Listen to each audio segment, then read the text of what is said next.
3 years after losing his wife, Bob Carter had mastered the art of being invisible. Then a woman's car slid into a ditch outside his house, and invisible was the last thing he'd ever be again.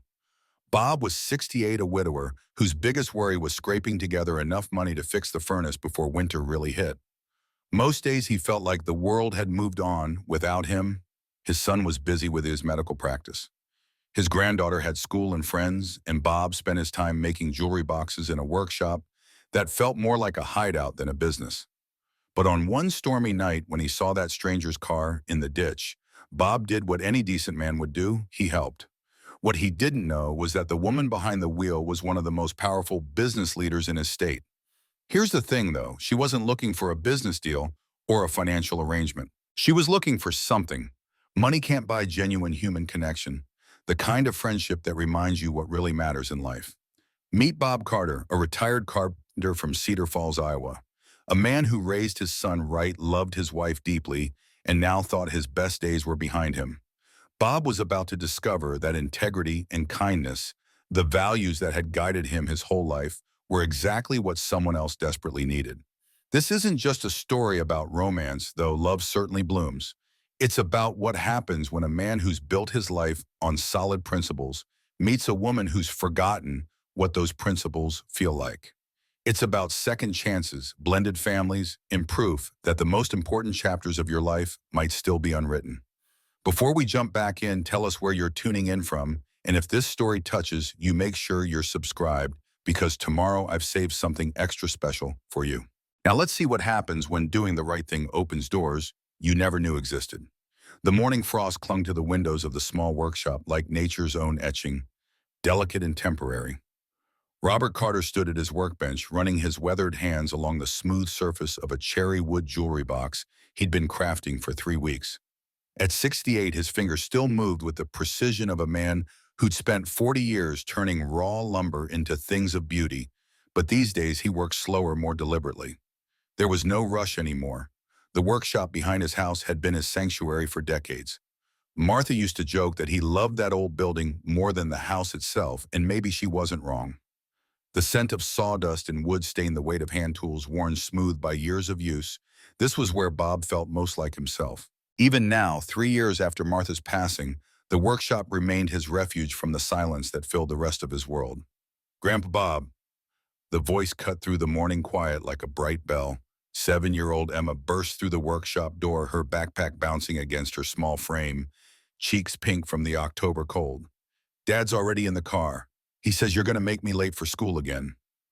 Bob smiled, setting down his sandpaper. Emma was the one bright spot in his carefully ordered days, a whirlwind of energy and questions that reminded him why life was still worth living. "Tell your dad I'm coming, sweetheart.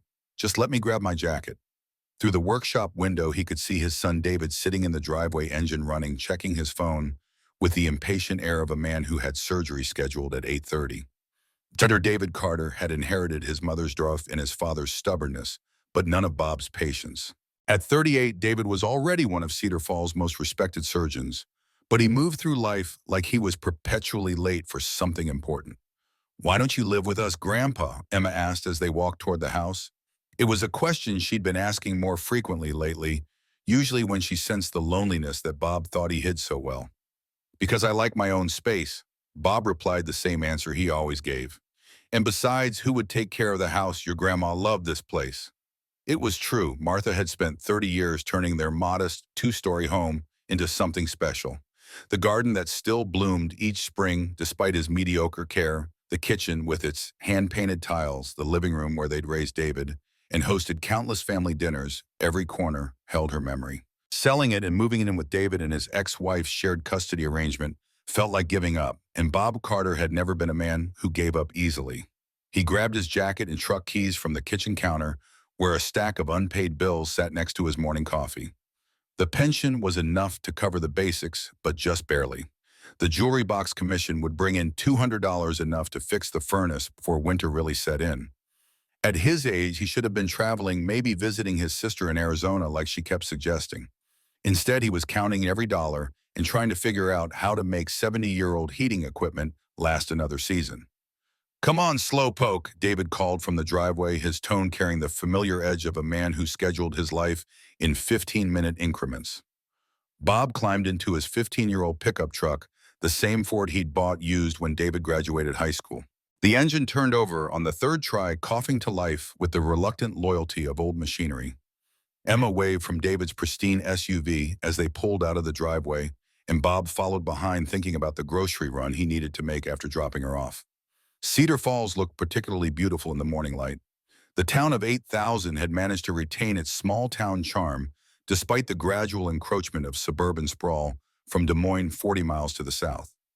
Main Street still featured locally owned businesses, Henderson's Hardware, where Bob bought his tools, the Cedar Diner, where he ate breakfast most Sundays, and Paulson's Grocery, where Mrs. Paulson still remembered everyone's usual order.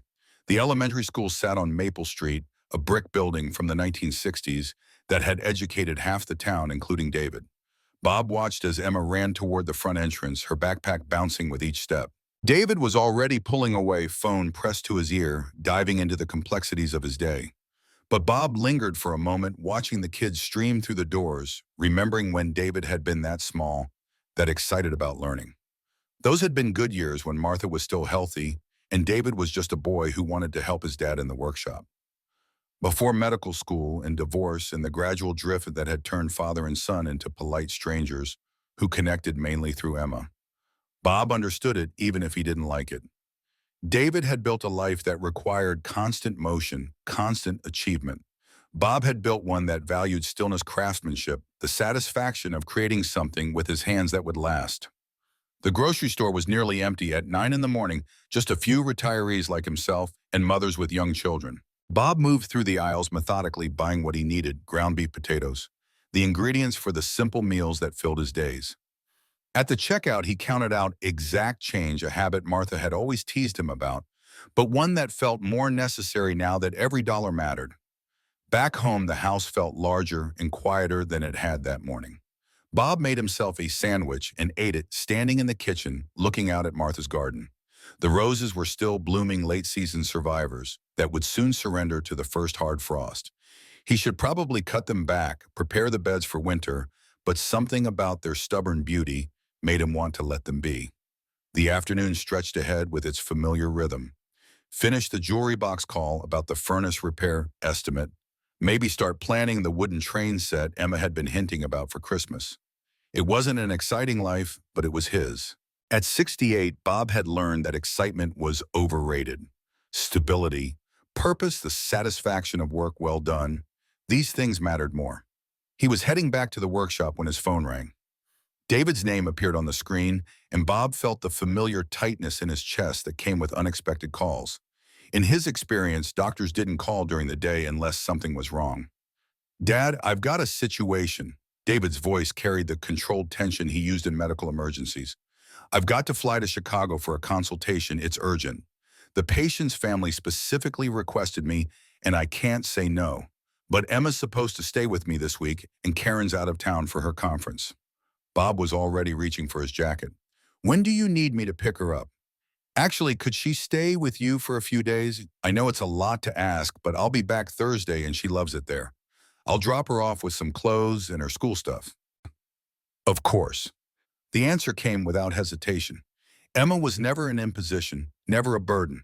If anything, the prospect of having her around for a few days brightened what had been shaping up to be a quiet, solitary week. An hour later, David's SUV pulled into the driveway again, this time loaded with Emma's overnight bag and school backpack.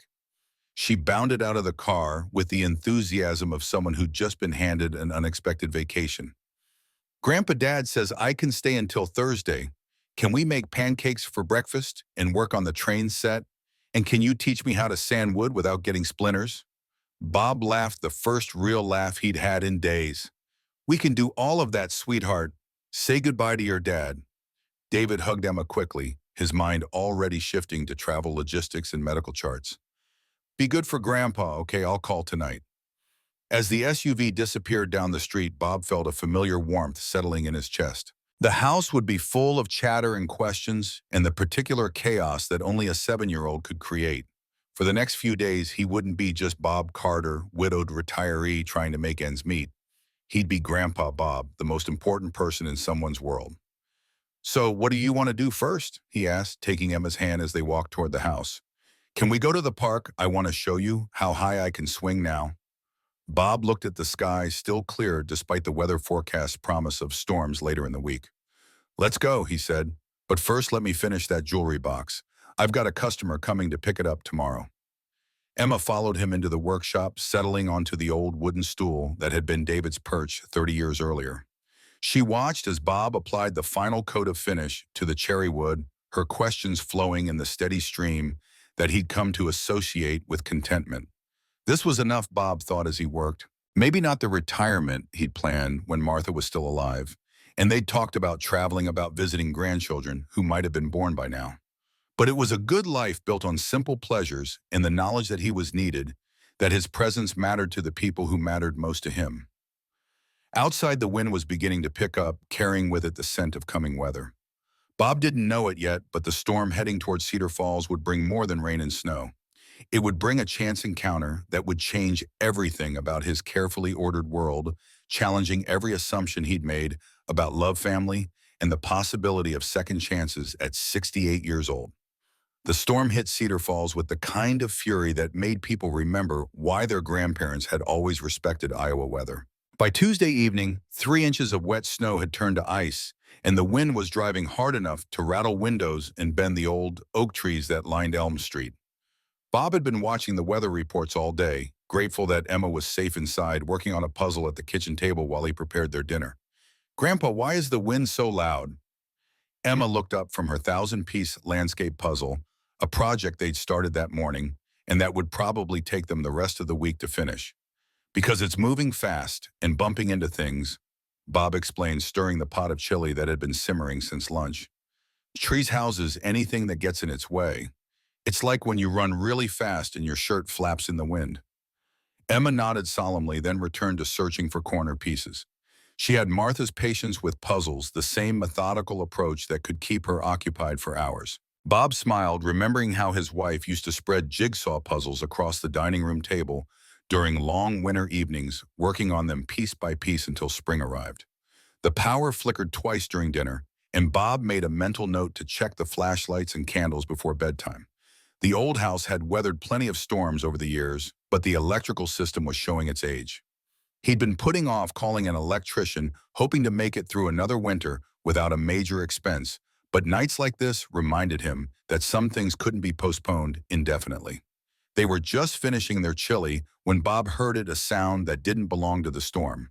Not the whistle of wind or the crack of ice-heavy branches, but something mechanical followed by what might have been a horn honking.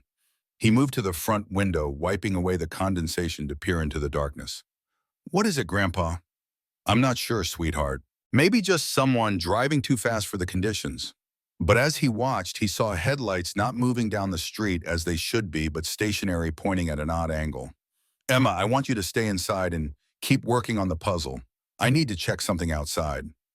Bob pulled on his heavy coat and boots, grabbing a flashlight from the kitchen drawer. The wind hit him like a physical force as he stepped onto the porch, driving ice crystals into his face and making him squint against the cold. He could see more clearly now. There were definitely headlights about 200 yards down the street, but they were pointed toward the drainage ditch that ran along the road's edge. The walk to the scene felt longer than it should have, each step requiring careful placement on the ice-slicked sidewalk. As he got closer, the situation became clear.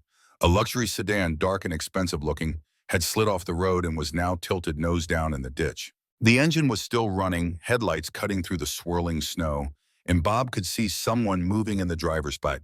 He approached carefully, mindful of the unstable footing, and tapped on the driver's side window.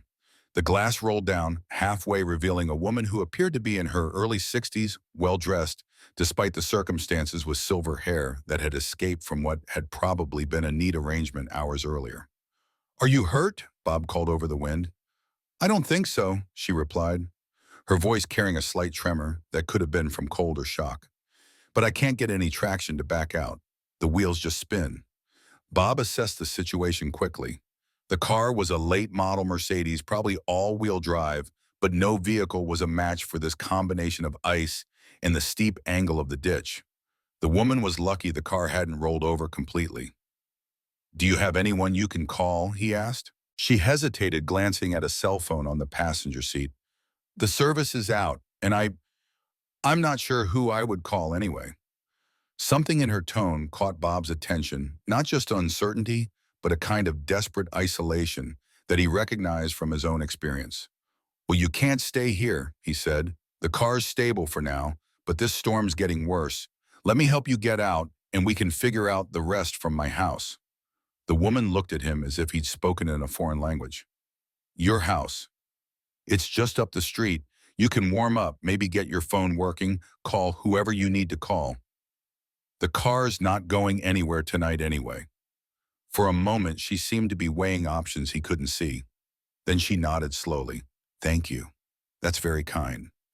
Getting her out of the car required some maneuvering. Bob opened the door carefully, mindful of the angle in the ice, and offered his arm for support. She was smaller than she'd appeared, sitting in the driver's seat, probably no more than 5'4", and she moved with the deliberate care of someone unaccustomed to challenging physical circumstances. "I'm Bob Carter," he said as they made their way slowly up the street, his flashlight beam dancing ahead of them. "Victoria," she replied, then after a pause, "Victoria Sterling." The name didn't mean anything to Bob, but there was something in the way she said it, as if she expected it might. They walked in silence after that, concentrating on staying upright on the treacherous sidewalk. Bob found himself wondering about her story. What had brought a woman driving a $60,000 car to be alone on back roads during an ice storm with no one to call for help? Emma was waiting at the front door when they arrived, her face pressed against the glass. Bob could see her eyes widen as she took in their unexpected guest, probably the most elegantly dressed person who had ever crossed their threshold. "Emma, this is Mrs. Sterling," Bob said as they entered the warm house, stomping snow off their boots. "Her car slid into the ditch, so she's going to wait here until the storm passes." Emma stared for a moment, then remembered her manners. "Hi," she said shyly. "Do you want some chili? Grandpa made it really good tonight." Victoria Sterling looked down at the little girl with an expression Bob couldn't quite read, surprise perhaps, or something softer. "That sounds wonderful, Emma. Thank you." Bob helped their guest out of her coat, noting the quality of the fabric, the expensive cut.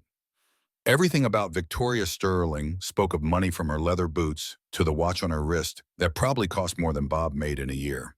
But there was something fragile about her too, a brittleness that made him think of thin ice over deep water. "Please sit down," he said, gesturing toward the living room. "I'll get you some coffee to warm you up." While Bob worked in the kitchen, he could hear Emma chattering to their visitor, the child's natural curiosity overcoming her initial shyness. Victoria's responses were polite but measured, as if she was out of practice with casual conversation. "How old are you, Emma?" Victoria asked. "7. I'm in second grade. Grandpa's taking care of me this week because Dad had to go to Chicago for work. He's a doctor." "That must be nice, staying with your grandfather." "It's the best." Emma's enthusiasm was unmistakable. "Grandpa teaches me how to make things in his workshop, and we do puzzles, and he makes really good pancakes with faces on them." Bob returned with coffee and found Victoria looking around the living room with interest. Her eyes lingered on the family photos that covered the mantel: Bob and Martha's wedding picture, David's graduation from medical school, countless snapshots of Emma from birth to last month. "You have a beautiful family," Victoria said, accepting the coffee gratefully. "Thank you. My wife passed away 3 years ago, but yes, we were blessed." Bob settled into his chair, noting how Victoria's hands wrapped around the mug as if drawing warmth from it. "Emma, why don't you show Mrs. Sterling your puzzle?" As Emma launched into an explanation of their jigsaw strategy, Bob found himself studying their unexpected guest. There was something about Victoria Sterling that didn't quite add up. The expensive clothes and cars suggested wealth, but there was a loneliness in her eyes that money couldn't fix. She spoke to Emma with genuine interest, but seemed rusty at it, like someone who hadn't spent much time around children recently. "The weather service says this storm should move through by morning," Bob said during a pause in Emma's monologue. "We can call a tow truck, then get your car out of the ditch." Victoria nodded, but something in her expression suggested that the car was the least of her concerns. "I should probably find a hotel for tonight." "In this weather? Not likely. The roads are impassable, and even if they weren't, the nearest hotel is 20 miles away." Bob made the decision without hesitation. "You're welcome to stay here. We've got a guest room, and Emma would love the company." "Oh, yes." Emma clapped her hands. "You could help us finish the puzzle, and Grandpa could make pancakes for breakfast." Victoria looked between them, and for a moment, Bob thought she might cry. "I couldn't impose like that." "It's not an imposition," Bob said firmly. "It's what neighbors do." Preparing and narrating this story took us a lot of time filled with moments of connection, challenge, and the kind of warmth that reminds us why family stories matter so much. So if you are enjoying it, subscribe to our channel. It means a lot to us and helps us continue bringing you these tales of hope and human connection. Now back to the story. The morning brought the kind of crystalline clarity that often follows an ice storm. Bob woke early, as was his habit, and looked out to see a world transformed. Every surface, tree branches, power lines, fence posts wore a coating of ice that caught the sunrise and threw it back in brilliant fragments of light. It was beautiful and treacherous in equal measure. Emma was still asleep in her room, and Bob could hear water running in the guest bathroom, indicating that Victoria was already up. He made his way quietly to the kitchen and started the coffee, thinking about the previous evening. Their unexpected guest had been polite but reserved throughout dinner, answering Emma's questions but volunteering little about herself. She'd insisted on helping with the dishes, despite Bob's protests, moving around the kitchen with the careful precision of someone unaccustomed to domestic tasks.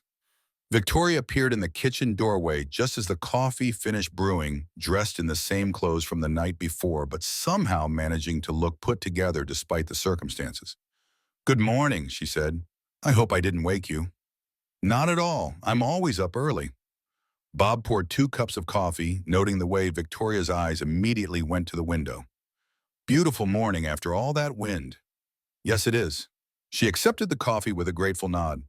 "I should call about my car." "Already taken care of. I called Jimmy Henderson. He runs the garage in town. He'll be out around 10 with his tow truck, soon as the road crews finish salting the main roads." Victoria looked surprised. "That's very thoughtful. How much will it cost?"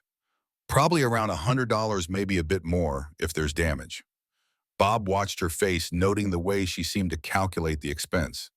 It was an odd reaction from someone driving a car that expensive. Before Victoria could respond, Emma burst into the kitchen with the explosive energy of a child who'd remembered upon waking that adventure waited downstairs. "Good morning, Mrs. Sterling. Did you sleep good? Grandpa, can we make the face pancakes now? I want to show her how you make the eyes with blueberries." The next hour passed in a whirl of breakfast preparation, with Emma serving as enthusiastic director and Victoria gamely accepting instruction on the proper technique for making Mickey Mouse-shaped pancakes. Bob found himself watching their interaction with growing curiosity. Victoria seemed genuinely charmed by Emma's chatter, but there was something wistful in her attention, as if she were observing a world she'd never been part of. Jimmy Henderson arrived promptly at 10, his flatbed truck grinding up the icy street with the confidence of a man who'd been pulling cars out of ditches for 30 years. Bob walked down with Victoria to assess the situation, leaving Emma inside with strict instructions to stay warm. "Well, she's not hurt too bad," Jimmy announced after a thorough inspection.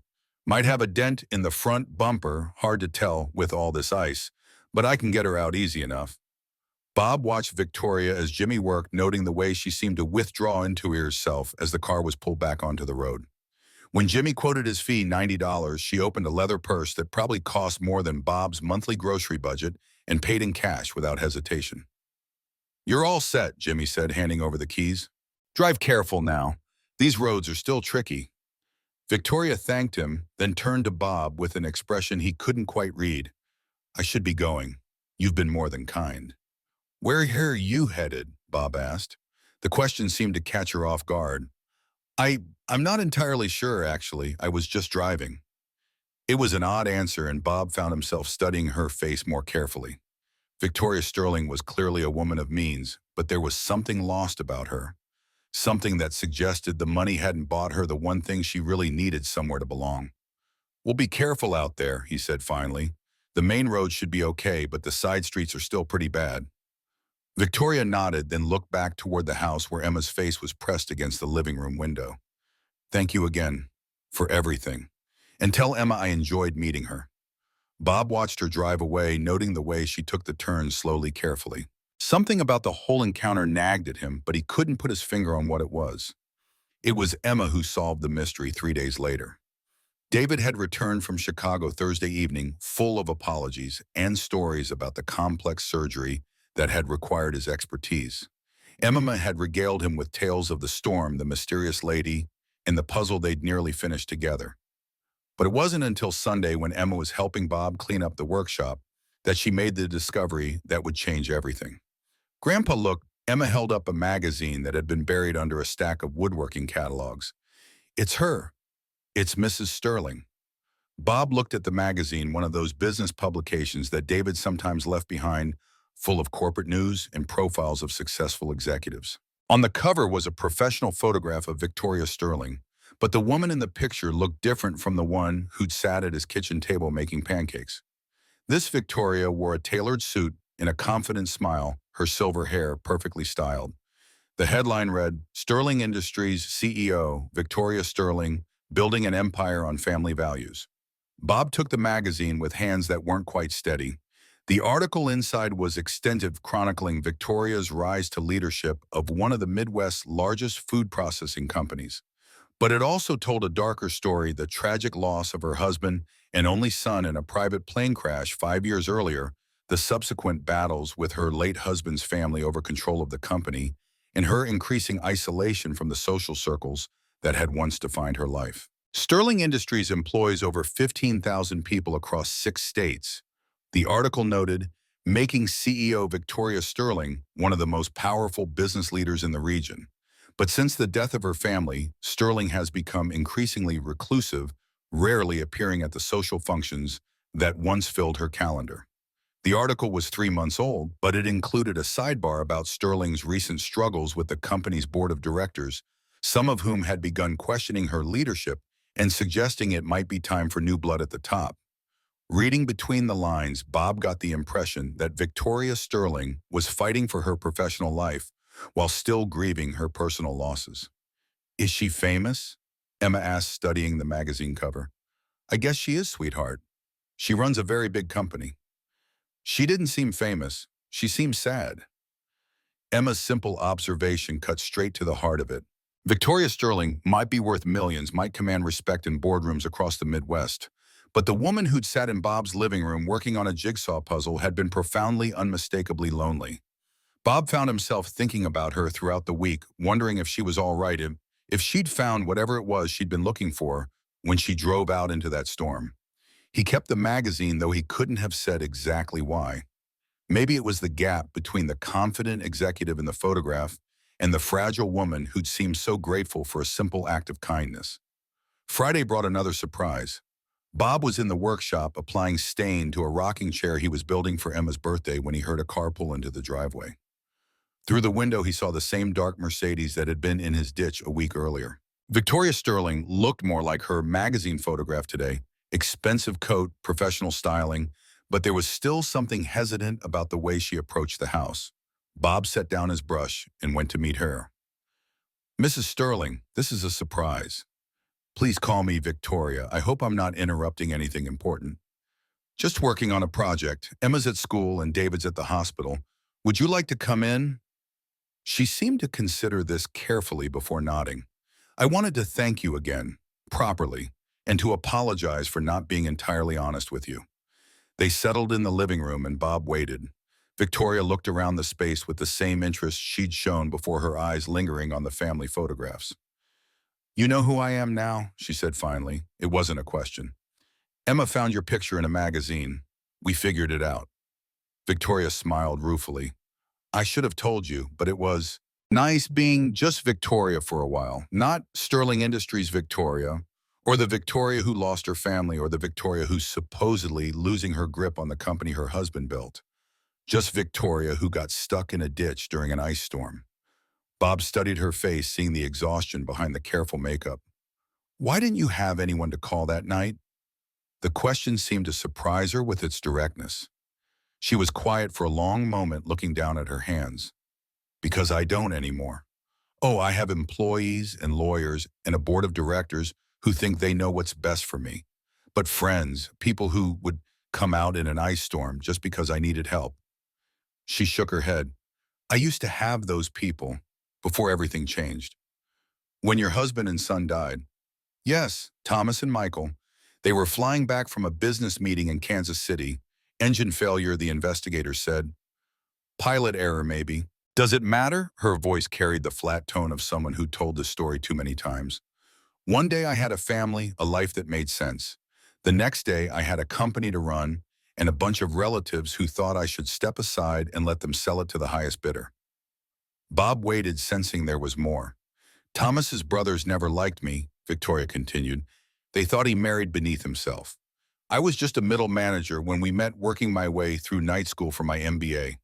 After the accident, they made it clear they expected me to take a buyout and disappear. When I refused, when I fought for control of the company, they made sure everyone knew I was the grieving widow who couldn't be trusted with important decisions. But you kept the company. So far, but it's been 5 years of constant battles, constant pressure to prove myself.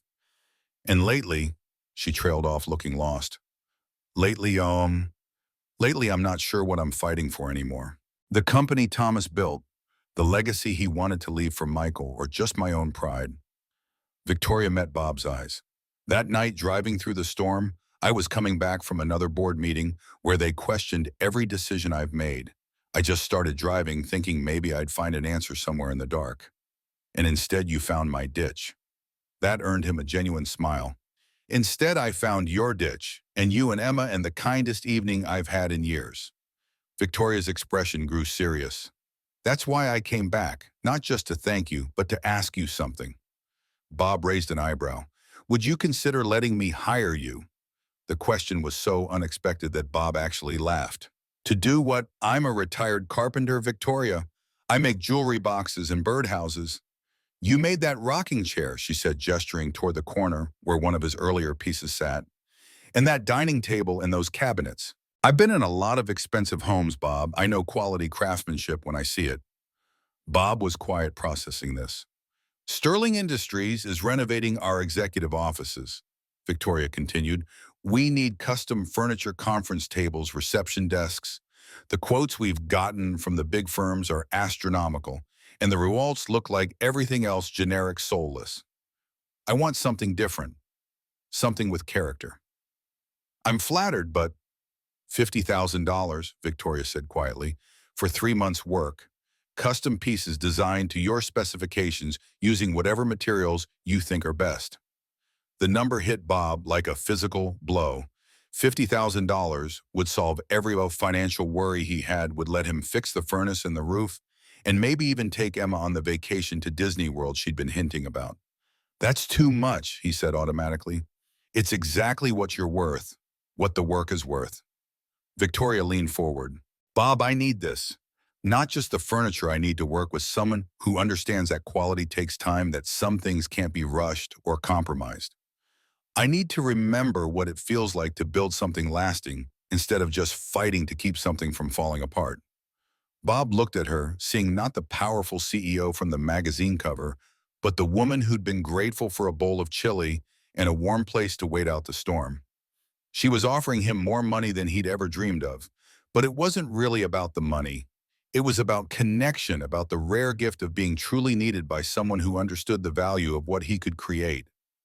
When would you need to start? He asked. The Sterling Industries headquarters occupied a modern glass building on the outskirts of Cedar Falls, the kind of structure that announced corporate success without quite belonging to the landscape around it. Bob had driven past it countless times over the years, never imagining he'd have reason to enter its polished lobby. Now, on a crisp Monday morning in November, he found himself walking through those glass doors with a leather portfolio containing his initial designs and a nervous energy he hadn't felt since his first day as an apprentice carpenter 40 years earlier. Victoria was waiting for him in the reception area, looking every inch the executive in a charcoal gray suit. But when she saw him, her smile carried the warmth he remembered from that storm-crossed evening in his living room. Bob, thank you for coming. Are you ready for the grand tour? The executive floor was everything Bob had expected, sleek, expensive, and as warm as a hospital corridor. Conference rooms with glass walls, offices that looked like magazine spreads, furniture that cost more than most people's cars, but somehow managed to convey absolutely nothing about the people who used it. This is what I want to change, Victoria said as they walked through the main conference room. Everything here screams corporate efficiency, but it doesn't say anything about who we are or what we value. When Thomas started this company, it was about family farms and local communities. I want the space to reflect that. Bob ran his hand along the existing conference table, noting the cheap veneer beneath the glossy finish. How many people need to sit here? 20 for board meetings, but it gets used for smaller groups too. Maybe we could design something modular. They spent the next 2 hours going through the space, Victoria explaining the function of each area, while Bob took measurements and made notes. Her enthusiasm for the project was infectious. She had clear ideas about what she wanted, but was eager to hear his suggestions, treating his expertise with a respect that was both flattering and slightly overwhelming. I've been thinking about this since our conversation last week, Victoria said as they examined the reception area. About building something that lasts, something with meaning. Do you know how long it's been since I worked on a project that wasn't about quarterly earnings or market share? Bob smiled, recognizing the hunger in her voice. About as long as it's been since I built something that wasn't just for my own satisfaction. The truth was, Bob had been thinking about the project almost constantly since Victoria's visit. Not just the money, though $50,000 would transform his immediate circumstances, but the challenge of it. He'd been creating beautiful pieces in his workshop for years, but this was a chance to see his work in the world, to know that his craftsmanship would be part of something larger. I have one request, Victoria said as they prepared to leave. A condition, really. Bob raised an eyebrow. I want to be involved in the building process, not as a supervisor, as a student. I want to learn. The request surprised him. It's not easy work, Victoria, and it's time-consuming. I have time, more than you might think. Her expression grew serious. Since Thomas and Michael died, I've thrown myself into the business because I didn't know what else to do. But lately I've been wondering if there's more to life than board meetings and profit margins. I want to remember what it feels like to create something with my own hands. Bob studied her face, noting the determination beneath the corporate polish. All right, but we do this properly. No shortcuts, no special treatment because you're paying the bills. If you want to learn, you follow my rules. Victoria's smile was radiant. Deal. The first lesson took place the following Saturday in Bob's workshop. Victoria arrived wearing jeans and a sweater, her hair pulled back in a simple ponytail, looking more like the woman who'd sat at his kitchen table than the CEO he'd met with earlier in the week. Emma was spending the weekend with David, so it was just the two of them in the workshop, surrounded by the tools and materials that represented Bob's life's work. He started with the basics: wood selection, grain patterns, the importance of understanding the material before attempting to shape it. This is cherry. Sure, Bob said, running his hand along a plank that would eventually become part of the conference table. It's a hardwood, which means it's strong and will take a beautiful finish, but it's also demanding. You can't force cherry to do what you want. You have to work with its natural characteristics. Victoria listened with the focused attention of someone accustomed to mastering complex subjects quickly. But when Bob handed her a piece of sandpaper and showed her how to follow the grain, her initial attempts were clumsy, too aggressive. Slower, Bob said, guiding her hand. Think of it as a conversation, not a debate. You're not trying to defeat the wood, you're trying to understand it.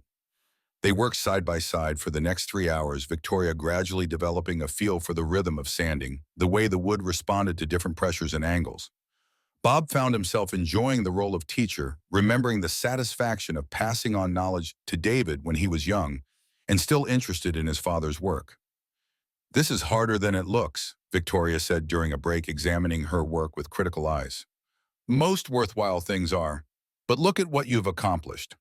Bob pointed to the section she'd been working on and where the cherry's natural beauty was beginning to emerge under her careful attention. 3 hours ago, this was just rough lumber. Now it's starting to become furniture. Victoria ran her fingers along the smooth surface, and Bob saw something in her expression that he recognized: the quiet satisfaction that came from creating something lasting with your own hands. I can see why you love this, she said softly. The weeks that followed established a routine that surprised them both with its natural rhythm. Victoria would arrive at the workshop Saturday mornings and Wednesday evenings, trading her executive attire for work clothes and her corporate responsibilities for the simple challenge of learning a new skill. Bob found himself looking forward to these sessions, not just for the progress they made on the furniture, but for the conversations that accompanied the work. Victoria was a quick learner and a thoughtful questioner, but more than that, she was genuinely good company. Away from the pressures of running a corporation, she revealed a sharp sense of humor and a curiosity about the world that had been suppressed under years of business focus. She asked about Bob's family, his years as a craftsman, his memories of Martha with a genuine interest that made the sharing feel natural rather than intrusive. In return, Victoria began to open up about her own life and in ways that went beyond the tragic outline Bob had read in the magazine. She talked about meeting Thomas in night school, both of them working full-time while pursuing their degrees. She described Michael as a boy bright curious with his father's business mind and her stubborn streak. He wanted to be an architect, Victoria said one evening as they applied the first coat of stain to a bookshelf. Said he wanted to design buildings that made people happy. Thomas was secretly hoping he'd join the company eventually, but he supported whatever Michael wanted to do. Sounds like a good father. The best. And a good husband, too. We weren't perfect. We worked too much, traveled too much, probably took too many things for granted. But we were building something together, you know, a family, a business, a future. Her voice grew quiet. And then it was all gone in one phone call. Bob had learned when to speak and when to simply listen. This was a listening moment. The hardest part de my train, Victoria continued, wasn't just losing them. It was losing the person I was with them. Thomas's wife, Michael's mother, that woman knew who she was, what she was fighting for. The woman who survived them. Sometimes I'm not sure she knows anything at all. Numbing became part of their routine in early December when David's conference schedule overlapped with Victoria's workshop visits. Bob had asked if she minded the interruption, but Victoria had insisted that Emma was welcome. The little girl was initially shy around Victoria in the workshop setting, uncertain how to relate to this grown-up who was learning things that seemed like they should be automatic. But Victoria's genuine interest in Emma's questions and observations gradually broke down the barriers. "Why are you learning this?" Emma asked one Saturday, watching Victoria struggle with a particularly difficult joint. "Because your grandfather is teaching me," Victoria replied, "and because I want to understand how beautiful things are made." "Are you going to make me something?" Victoria looked at Bob, who nodded encouragingly. "What would you like?" Emma considered this with the seriousness of someone being offered a genuine wish. "Could you make me a dollhouse, but not a regular one with secret rooms and hidden doors?" "That sounds like a very special project," Victoria said solemnly. "I'll need to practice a lot more before I'm good enough for something that important." The dollhouse became Victoria's personal challenge, a project separate from the corporate commission that would test everything she was learning. Bob watched with amusement and growing respect as she approached it with the same methodical determination she probably brought to business problems, sketching designs, and researching techniques with an intensity that was both endearing and slightly overwhelming. The evening sessions took on a different character when Emma was present. The workshop became less like a classroom and more like a family space filled with a child's chatter and questions and the particular warmth that came from 3 generations working together toward common goals. "Grandpa, when you were little, did you always want to be a carpenter?" Emma asked one evening, carefully applying painter's tape to the dollhouse walls while the adults worked on more complex tasks. "I wanted to be a lot of things," Bob replied. "A firefighter, a baseball player, a pilot. But the first time I made something with my hands, a wooden boat in shop class, I knew I'd found what I was meant to do." "What did you want to be?" Victoria. Emma had begun using Victoria's first name at her request, treating her as a family friend rather than a formal adult. Victoria paused in her sanding, considering the question. "I wanted to be a teacher, believe it or not, elementary school like your teachers. I love the idea of helping children learn new things, watching their faces light up when they understood something difficult." "Why didn't you?" Emma asked with the directness that only children could get away with. "Life got complicated. I needed to make money quickly to help pay for school, so I took a business job. And then I met your grandfather's friend Thomas, and one thing led to another." Victoria's expression grew thoughtful. "But you know what, teaching you about woodworking is probably the closest I've come to that old dream in 30 years. Bob found himself watching Victoria with Emma, noting the careful attention she paid to the child's questions, the way she encouraged Emma's own small projects with patient enthusiasm. There was something natural about the interaction that spoke to the teacher Victoria might have been the mother she'd had such a brief chance to be.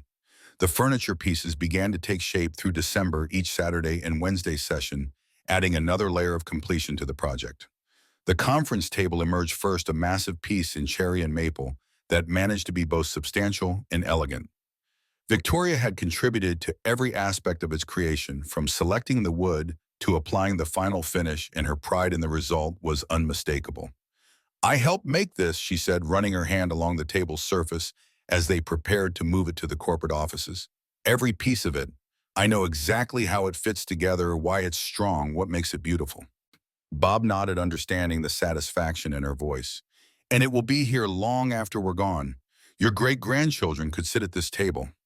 The thought seemed to catch Victoria off guard, and Bob realized he'd touched on something painful: the future that had died with Thomas and Michael, the family legacy that now had no one to inherit it. "I'm sorry," he said quietly. "I didn't think—" "No, it's all right. It's good to think about the future, even if mine looks different than I once expected." Victoria's smile was sad but genuine. "Maybe the children of our employees will sit at this table someday. Maybe that's legacy enough." By Christmas, the corporate project was nearly complete, but Bob found that he was reluctant to see it end. The work had given structure to his weeks, purpose to his days, beyond the simple maintenance of solitary routine. More than that, Victoria's presence in his workshop had transformed the space from a refuge into something more social, more alive. Emma felt the same way, he could tell. She'd grown attached to Victoria with the easy affection of a child who sensed genuine kindness beneath adult complexity. Victoria, in turn, seemed to bloom under Emma's uncomplicated acceptance, becoming more relaxed and spontaneous with each visit. The dollhouse was finished just before Christmas, a masterpiece of miniature architecture that included the secret rooms and hidden doors Emma had requested, plus several surprises Victoria had added on her own. When they presented it to Emma on Christmas Eve, her delight was worth every hour of careful craftsmanship.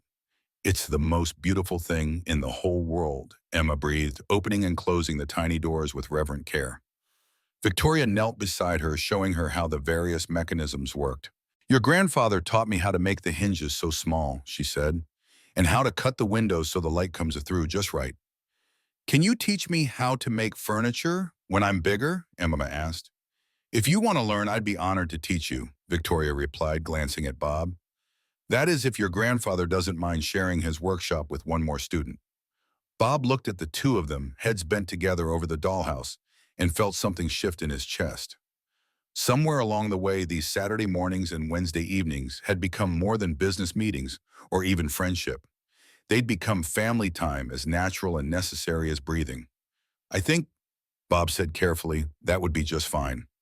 The new year brought unseasonably warm weather to Cedar Falls, the kind of January thaw that made people walk a little lighter and foolishly believe spring might come early. Bob was enjoying the break from winter's grip, working in his shop with the doors open for the first time in months, when Victoria's car pulled into the driveway with more speed than usual. She climbed out of the Mercedes, looking harried in a way he hadn't seen since that first night in the storm. Her usual composed demeanor was cracked, replaced by an agitation that reminded Bob of a caged animal pacing behind bars. "We need to talk," she said without preamble, her voice tight with barely controlled tension. Bob set down the chisel he'd been using and gestured toward the house. "Come on in, I'll make coffee." Victoria followed him inside, but remained standing in the kitchen, her hands clasped so tightly that her knuckles showed white. "They're trying to force me out," she said. "The board, Thomas's brothers. They've been planning this for months." "Slow down," Bob said, filling the coffee pot with hands that were steadier than hers. "Start from the beginning." Victoria took a shaky breath, clearly struggling to organize her thoughts. "There's going to be a vote, February 15th, a motion of no confidence in my leadership. If it passes, they can remove me as CEO and install their own candidate." "Do they have the votes?" "I don't know, maybe. Richard Thomas's older brother has been working the board members for weeks, suggesting that I'm too emotionally compromised to make sound business decisions. He's been pointing to our declining market share, the missed quarterly projections, anything he can use to build a case against me." Bob poured 2 cups of coffee, noting the way Victoria's hands trembled slightly as she accepted hers. "What does your lawyer say?" "That it's technically legal. The board has the authority to remove a CEO if they can demonstrate cause. And Richard's been very careful to build his case on business performance rather than personal grief." Victoria's laugh was bitter. He's right about the numbers. We have been struggling. The food processing industry is consolidating. Margins are getting tighter, and I've been so focused on just surviving emotionally that I haven't been the leader the company needs. Bob studied her face, seeing exhaustion beneath the carefully applied makeup. What happens if they succeed? Richard becomes interim CEO while they search for a permanent replacement, which means he'll immediately start entertaining buyout offers from the big agricultural conglomerates. The company Thomas built, the one his father started as a small-town grain elevator, becomes another division of some corporate giant. Victoria's voice cracked slightly. 15,000 employees, most of them in small towns like this one, probably lose their jobs within 2 years. The scope of the crisis was staggering. Bob had known that Victoria ran a large company, but the abstract knowledge was different from understanding that 15,000 families depended on her ability to keep fighting battles she might be too worn down to win. There's something else, Victoria continued, her voice dropping to almost a whisper. Richard's hired a private investigator. He's looking for anything he can use to question my judgment, my stability, my fitness to lead. What kind of things? Victoria met his eyes, and Bob saw fear there that went beyond professional concerns. Personal relationships, how I spend my time, who I associate with. She paused, letting the implications sink in. Bob, if they find out about our friendship, about the time I've been spending here, they'll twist it into something it's not. They'll say I'm having some kind of emotional breakdown, seeking comfort from strangers instead of focusing on business. Bob felt a cold weight settling in his stomach. Are you saying we can't see each other anymore? I'm saying I don't know what to do. Victoria's composure finally cracked, and tears began sliding down her cheeks. These past few months working with you, spending time with Emma, feeling like I belong somewhere again. It's been the only thing keeping me sane. But if I lose the company because of it, if those jobs disappear because I was selfish enough to want a life outside of boardrooms and quarterly reports. She trailed off, wiping her eyes with the back of her hand in a gesture that reminded Bob painfully of Emma when she was upset. What do you need? Bob asked quietly. I need to win this vote. I need to prove that I can still lead, that the company is better off with me than without me. But I don't know how. Victoria looked at him with desperate hope. Richard's argument is that I'm isolated, that I've lost touch with the company's family values, that I'm more focused on my personal grief than on the business. If I could show the board that I understand what families need, what communities need, how would you do that? Victoria took a shaky breath.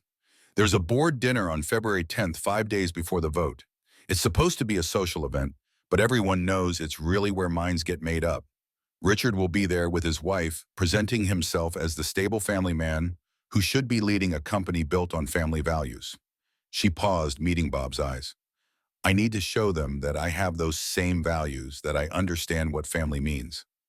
Bob felt the trap closing before she finished speaking.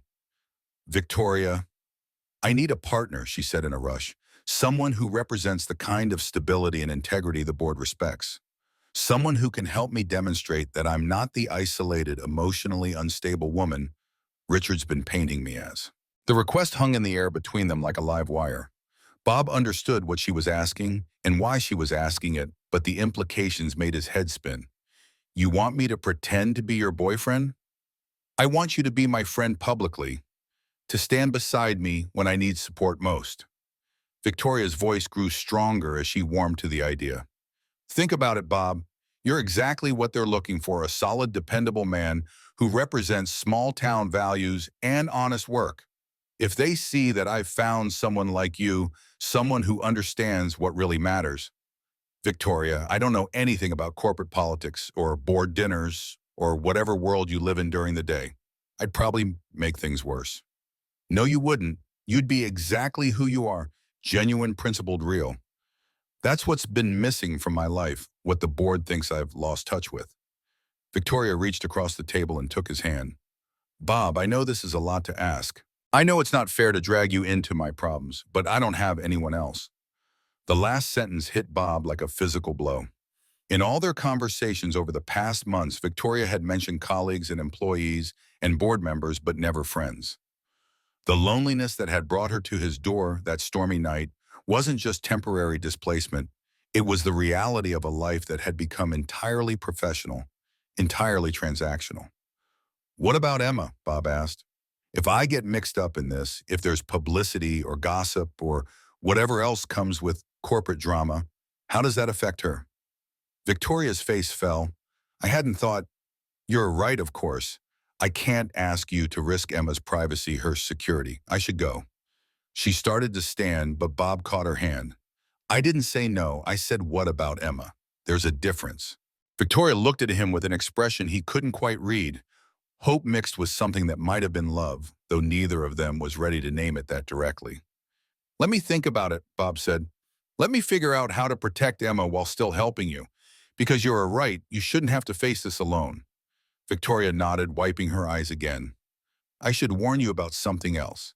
If you agree to this, if you help me, Richard won't just target me anymore. He'll come after you too. He'll dig into your life, your finances, your family history. He'll look for anything he can use to discredit you, which means discrediting me. Bob thought about his modest house, his simple life, the pension and Social Security that barely covered his expenses. I don't have much for anyone to find. That's not what I mean. He'll look for ways to make you seem inappropriate, unsuitable. The class difference, the age difference, the fact that you're not part of their social circle, he'll try to make it look like I'm having some kind of midlife crisis, grasping at unsuitable relationships because I've lost my judgment. The ugly picture Victoria painted made Bob's stomach turn, but it also clarified something important. This wasn't just about business or even about her family's legacy. This was about human dignity, about the right to find companionship and meaning wherever they naturally occurred. When is this dinner? Bob asked. February 10th, a week from Saturday. And the vote is the following Thursday, Moms. Yes. Bob was quiet for a long moment, thinking through the implications, the risks, the alternatives. Finally, he met Victoria's eyes. I'll do it, he said, but on one condition. Anything. We tell Emma the truth. Age-appropriate truth, but truth. She's smart enough to sense when adults are hiding things, and she deserves to understand why her grandfather is suddenly attending fancy dinners with people she's never met. Victoria's smile was like sunrise after a long night. Thank you, she whispered. I know this is asking too much, but… Victoria, Bob interrupted gently, you're not asking too much. You're asking for help, and that's what friends do. They help each other. As Victoria left that afternoon, Bob found himself wondering what he'd gotten himself into. But beneath the uncertainty and concern was something else, a sense of purpose he hadn't felt in years. Victoria needed him not just for his carpentry skills or his steady presence, but for who he was at his core. For the first time since Martha's death, someone was depending on him for something that truly mattered. The fight ahead would be difficult, potentially costly, and definitely outside his comfort zone. But it was a fight worth having, for a woman worth fighting for, and Bob Carter had never backed down from either. The conversation with Emma went better than Bob had expected, and worse than he'd hoped. They were sitting at the kitchen table after dinner, Emma carefully coloring a picture of what she claimed was a dragon riding a motorcycle, when Bob broached the subject that had been weighing on his mind for 3 days. Emma, sweetheart, I need to talk to you about Victoria. Emma looked up from her coloring, immediately alert to the serious tone in her grandfather's voice. Is she okay? She seemed sad last time she was here. She's having some problems at work. Some people want to take her job away from her. Emma's brow furrowed with the intense concentration she applied to problems she considered important. White it's complicated grown-up stuff, but the important thing is that she needs help, and she's asked me to help her. And what kind of help? Bob chose his words carefully. She has to go to a fancy dinner with the people she works with, and she wants me to go with her, to show them that she has friends who care about her. Emma considered this with the gravity of a Supreme Court justice. Like when I bring you to school events, so everyone knows I have a grandpa who loves me. The simplicity of the comparison took Bob's breath away. Yes, sweetheart, exactly like that. Are you going to marry Victoria? The question caught Bob completely off guard. What? No, why would you ask that? Emma shrugged with the casual wisdom of childhood. Because you smile different when she's here, and she looks at you the same way Grandma did in the old pictures. And because you're nervous about helping her, which means you really care. Bob stared at his granddaughter, wondering when she'd become so perceptive about adult emotions. Emma, Victoria, and I are friends. Good friends. But this dinner is just about helping her keep her job. Okay, Emma said, returning to her coloring with apparent satisfaction. But Grandpa, yes, if you did want to marry Victoria someday, I think that would be okay. She makes really good pancakes and she listens to my stories and she doesn't get mad when I ask too many questions. Bob felt his throat tighten with unexpected emotion. I'll keep that in mind, sweetheart. The next challenge was figuring out what to wear to a corporate board dinner. Bob's wardrobe ran heavily toward flannel shirts, work boots, and the single navy suit he wore to church and funerals. Victoria had mentioned that the dinner would be formal, which Bob interpreted to mean he needed professional help. That help came from an unexpected source, David. Dad, you need to tell me what's really going on, David said when Bob called to ask about borrowing a tuxedo. Emma says you're taking some woman to a fancy dinner, and she seems to think this woman might become her new grandmother. Bob sighed, realizing he should have anticipated that Emma would share the news with her father. It's not like that, David. Victoria's a friend who needs help with a work situation. Victoria, as in Victoria Sterling, the CEO who's been all over the business news lately. You know about that. Dad, everyone knows about that. Sterling Industries is one of the biggest employers in the region, and there have been rumors for weeks about internal conflicts at the board level. David's voice carried a note of concern that Bob recognized from his son's medical training. What exactly have you gotten yourself into? Bob explained the situation as clearly as he could, watching David's expression shift from confusion to concern to something that might have been respect. So you're going to pose as her boyfriend to help her fight off a corporate takeover. I'm going to attend a dinner as her friend to show you that she's not the isolated, unstable person her opponents are claiming she is. David was quiet for a long moment. Dad, do you understand what you are risking here? If this goes badly, if the media gets involved, it could affect Emma. It could affect all of us. I've thought about that. But David, sometimes you have to do what's right even when it's risky. And you think this is right? Bob met his son's eyes steadily. I think Victoria Sterling is a good woman who's been dealt some terrible losses and is now fighting to preserve something her husband built. I think 15,000 people depend on her success, and I think she deserves to have someone stand beside her when she faces the biggest challenge of her professional life. Yes, I think helping her is right. David studied his father's face for a long moment, then nodded slowly.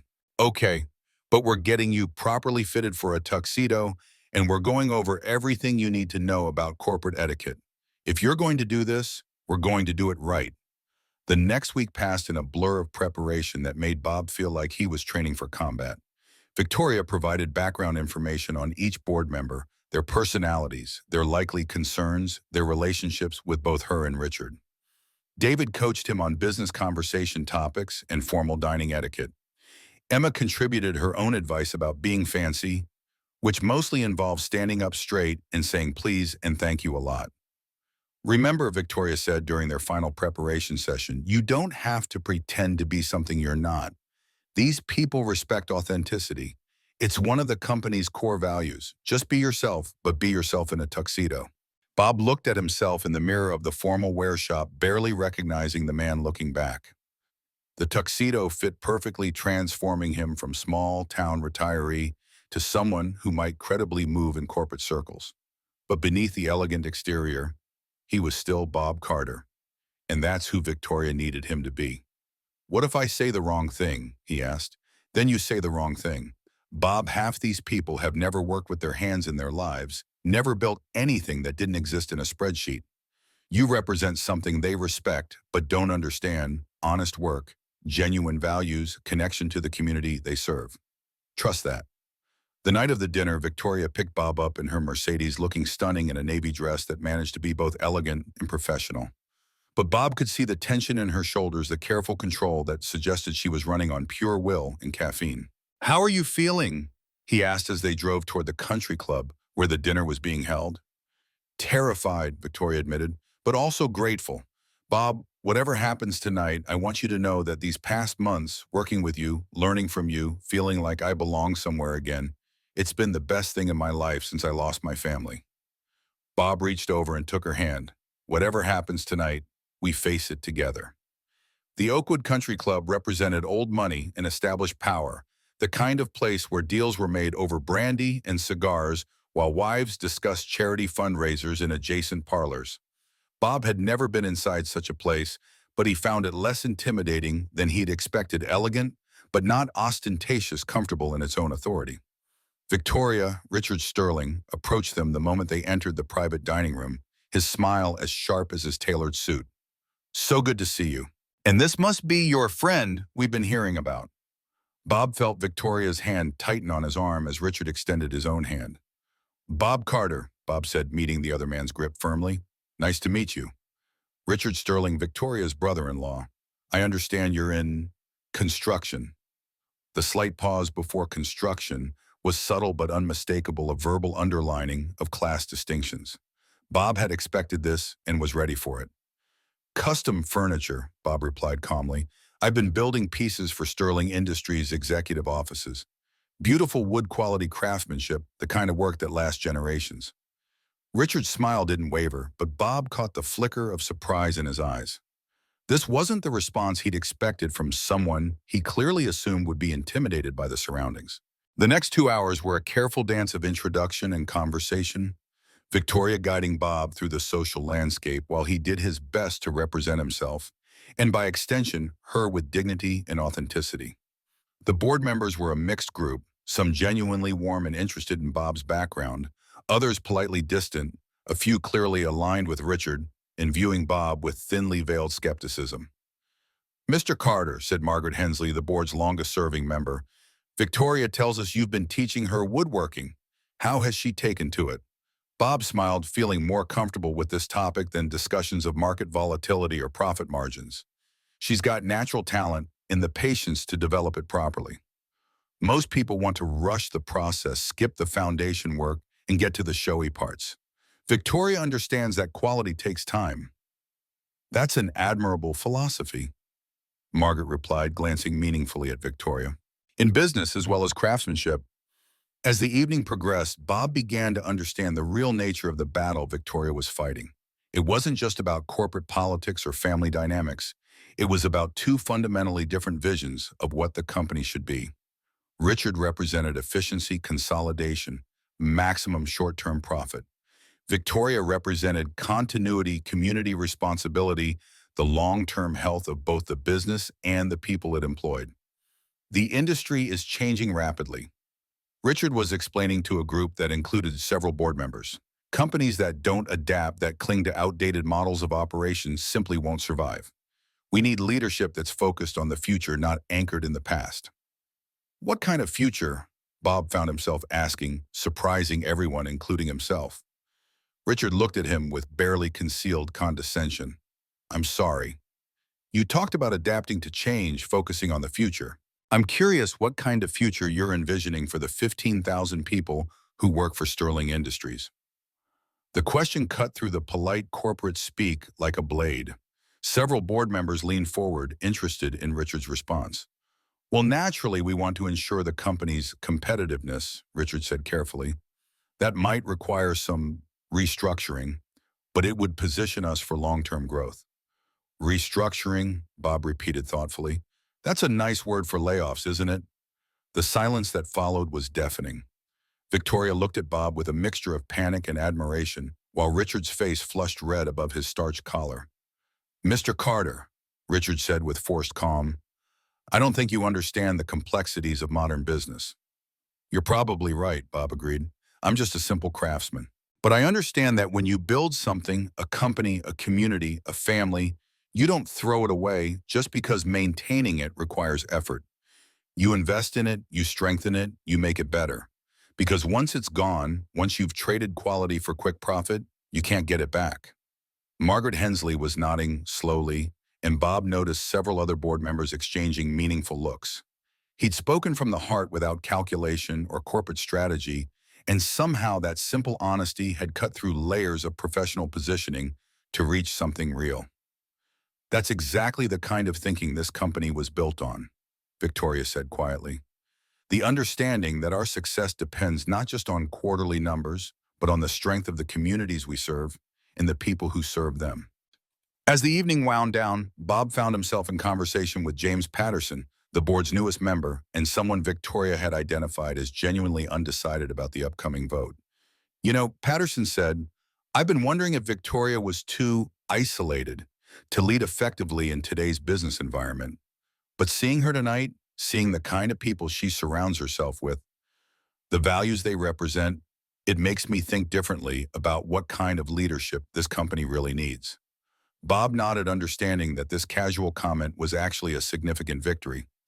"Victoria's not isolated," he said. "She's grounded. There's a difference." Driving home, Victoria was quiet for a long time before finally speaking. "Bob, what you said tonight about not throwing away what you've built, did you mean just the company?" Bob glanced at her, noting the vulnerability in her voice. "What do you think I meant? I think maybe you meant this too. What we've built, the friendship, the trust, the feeling that we belong in each other's lives." Bob pulled into Victoria's driveway and then turned to face her. Victoria tonight wasn't about pretending to be something we're not. It was about showing them who we really are. And who we are, that's worth fighting for. She leaned over and kissed his cheek softly. "Thank you," she whispered, "for everything." As Bob drove home through the quiet streets of Cedar Falls, he reflected on the evening's events. He'd entered Victoria's world not as an actor playing a role, but as himself a craftsman who understood the value of building things to last. Tomorrow would bring the final push toward the board vote, and there was no guarantee of success. But tonight had proven something important. Some things were worth the risk of failure, and some people were worth standing beside no matter what the cost.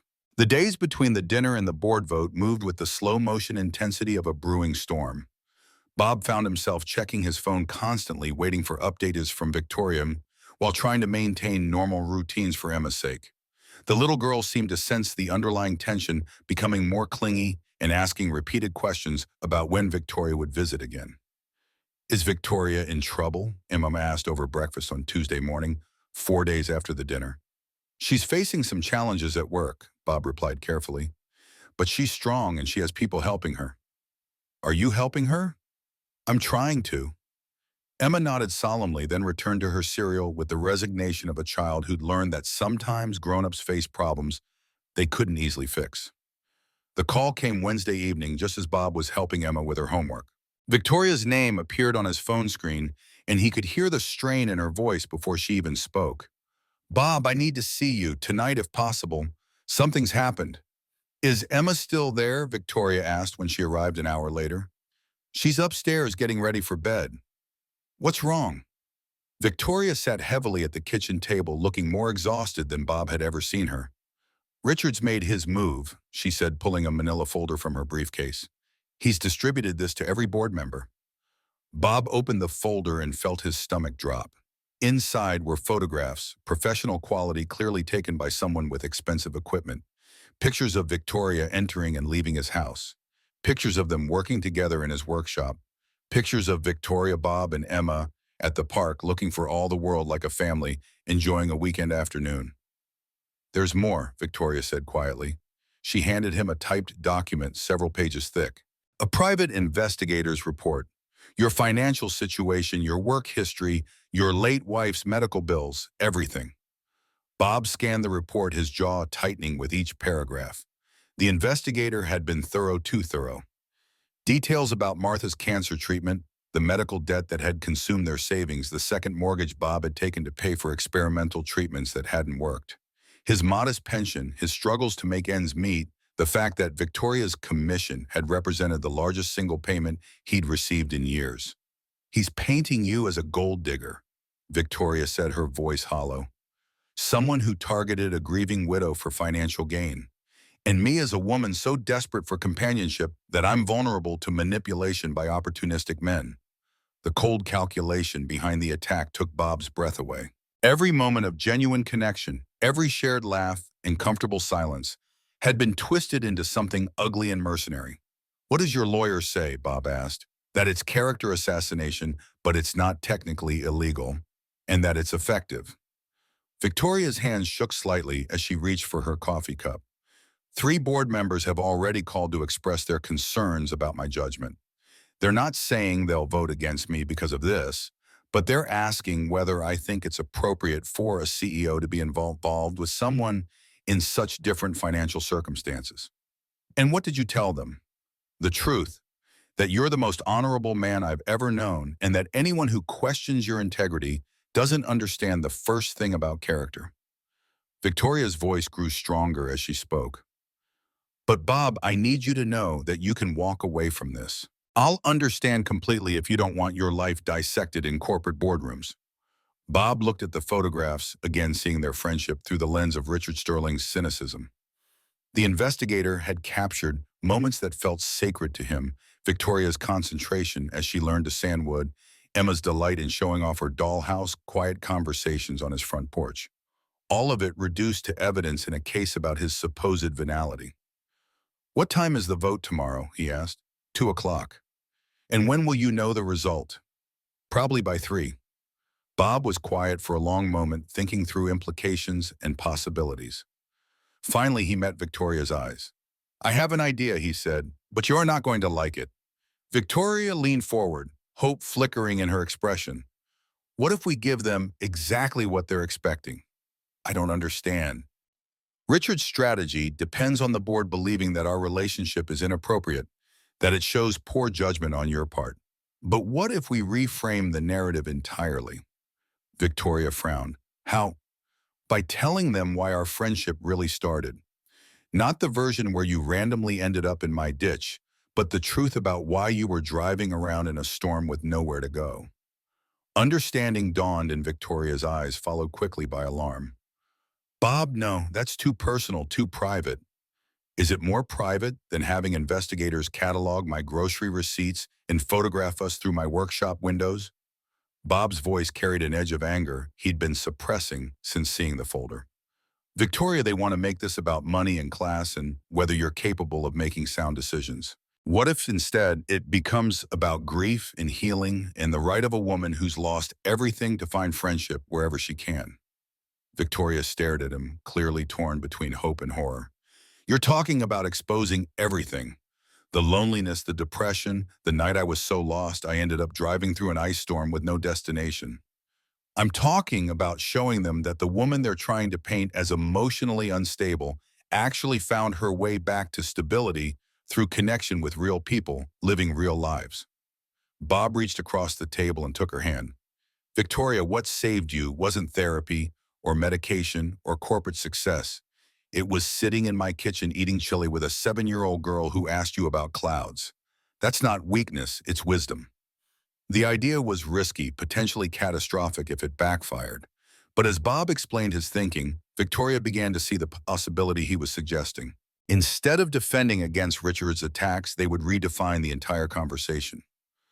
I'd need to be there, Bob said, at the board meeting. Not as your boyfriend or your partner, but as your friend. Someone who can speak to what the past months have meant, what they have accomplished. Board meetings aren't public, Bob. They'd never allow it. Then ask them to make an exception. Frame it as an opportunity for them to hear directly from someone they have questions about, rather than relying on secondhand reports and surveillance photographs. Victoria was quiet for a long time, clearly weighing the risks against the potential benefits.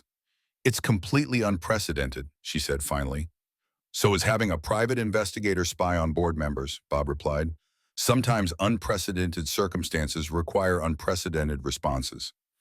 The next morning brought a flurry of phone calls as Victoria's lawyer worked to secure permission for Bob to address the board. The request was unusual enough that it required discussion among the members themselves, but by noon they had their answer. Bob would be allowed 10 minutes to speak, followed by questions if the board chose to ask them. You don't have to do this, Victoria said as they drove to the Sterling Industries headquarters. Even now, you can change your mind. Bob looked out at the familiar streets of Cedar Falls, thinking about the community that had shaped him, the values that had guided his life, the granddaughter who was counting on him to do the right thing even when it was difficult.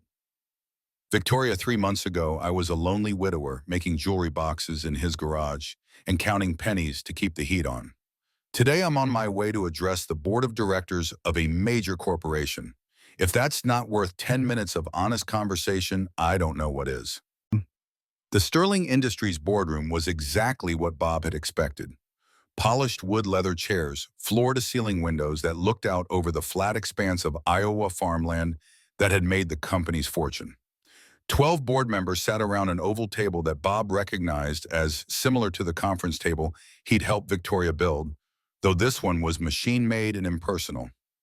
Victoria introduced him simply, "Board members, this is Robert Carter, the friend whose relationship with me has been called into question. I've asked him to speak to you directly so that you can judge for yourselves whether your concerns about my associations are warranted." Bob stood at the head of the table looking at faces that ranged from genuinely curious to openly hostile. Richard Sterling sat at the far end, his expression unreadable, but his posture suggesting a man confident in his position. "Ladies and gentlemen," Bob began, "I'm not going to pretend I belong in this room. I'm a carpenter, a grandfather, a man who spent his life working with his hands rather than managing corporate strategies. But I'm here because someone I care about is fighting for something that matters to all of us, the survival of a company that employs 15,000 people and supports countless more." He paused, letting his eyes move around the table, making contact with each member. "You've been told that my friendship with Victoria Sterling represents poor judgment on her part, that a woman in her position shouldn't associate with someone in mine, that our relationship is somehow inappropriate or suspect."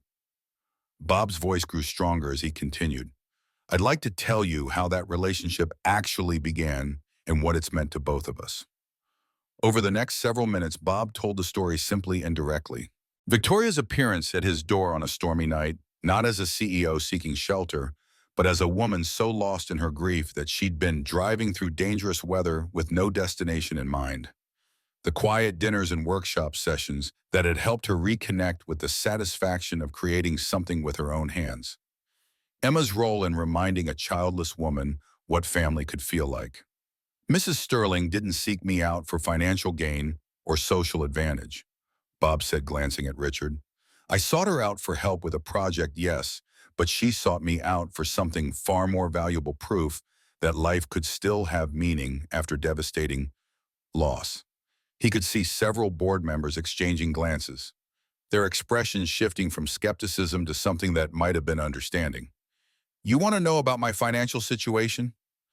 Bob continued, his tone growing more direct. "It's exactly what the investigator's report says it is. I live on a pension and Social Security. I struggle sometimes to pay my bills, and the commission Mrs. Sterling gave me for furniture work was the largest single payment I've received in years. Does that make me a gold digger? Or does it make me a man who understands the value of honest work and genuine relationship?" Margaret Hensley leaned forward slightly. "Mr. Carter, in your opinion, how has this friendship that affected Mrs. Sterling's ability to lead this company?" Bob had been hoping for exactly this question. "In every way imaginable," he said. "When I first met Victoria Sterling, she was a woman running on empty, surviving on will and caffeine, and the determination not to let her husband's legacy die with him. She was isolated, exhausted, and losing touch with the very values that made this company worth preserving." He gestured toward Victoria, who was listening with tears in her eyes. "The woman sitting at this table today is different.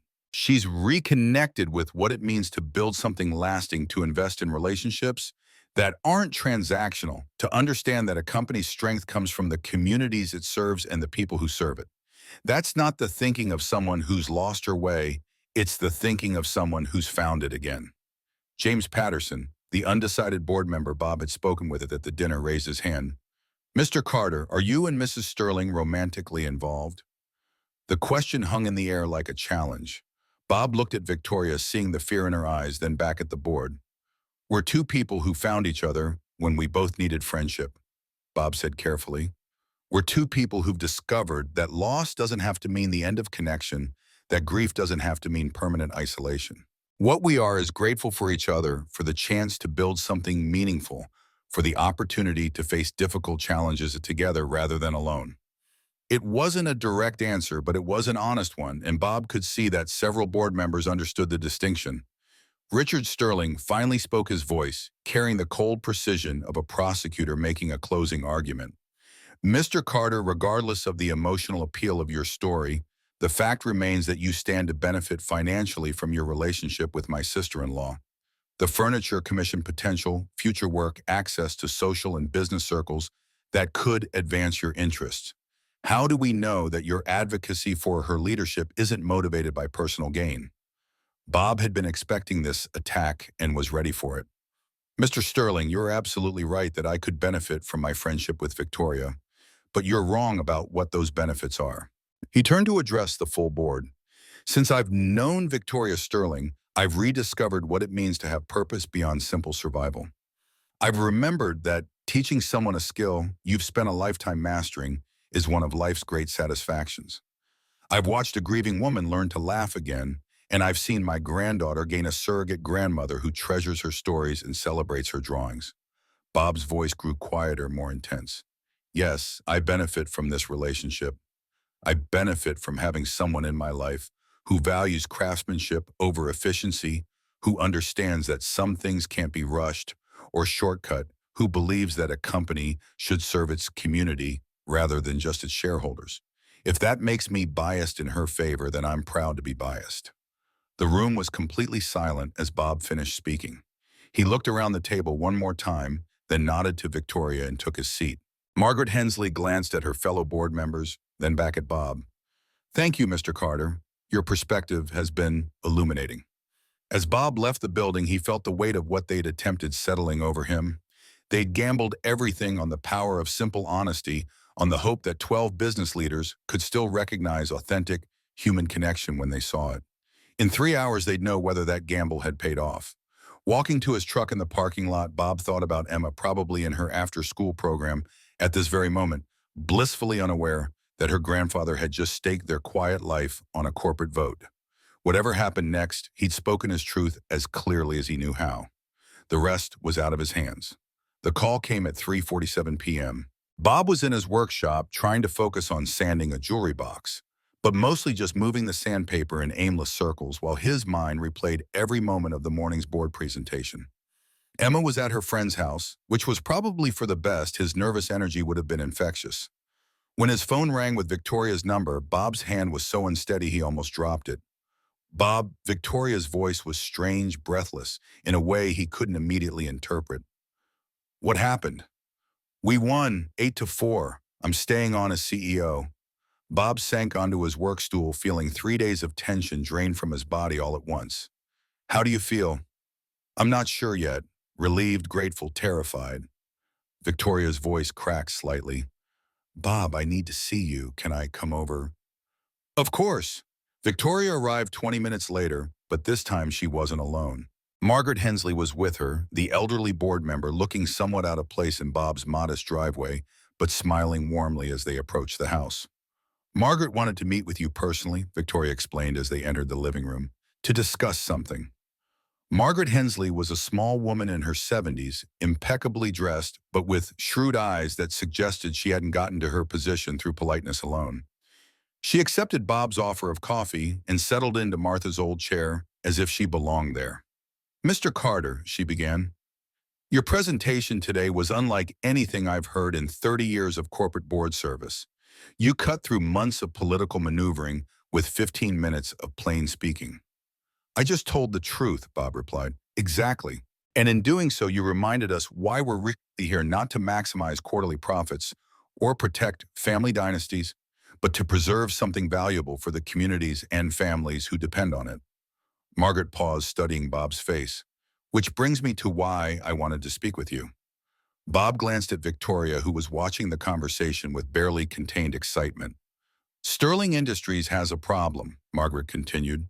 We've gotten so focused on competing with the big agricultural conglomerates that we've lost touch with what made us different in the first place. We've become just another corporate entity instead of the community-centered business Thomas Sterling built. I'm not sure I follow, Bob said. We need someone to help us remember who we are.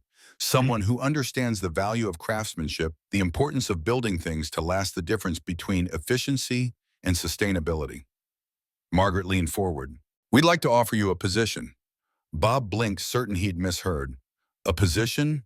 Community Relations Advisor, Victoria said, unable to contain her smile any longer. A new role we're creating, someone who can help us reconnect with the small-town values that built this company, who can serve as a bridge between corporate decisions and community impact. I don't know anything about corporate consulting, Bob protested. You know everything about the communities we serve, Margaret replied. You understand what matters to working families, what creates lasting value, what the difference is between short-term profit and long-term success. That's exactly what we need. The salary they mentioned made Bob's head spin more than he'd made as a carpenter, enough to transform his financial situation overnight. But beyond the money was something even more valuable, the chance to ensure that his conversation with the board that morning had lasting impact rather than temporary effect. I'd want to continue my workshop, Bob said carefully. Continue teaching Victoria working on personal projects.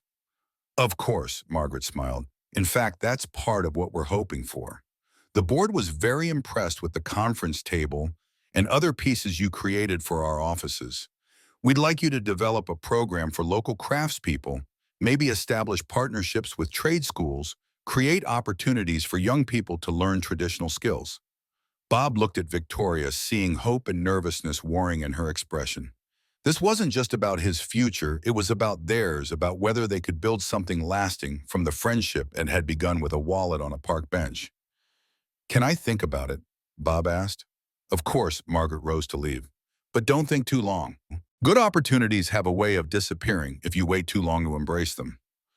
After Margaret left, Bob and Victoria sat in silence for several minutes, each processing what had just occurred.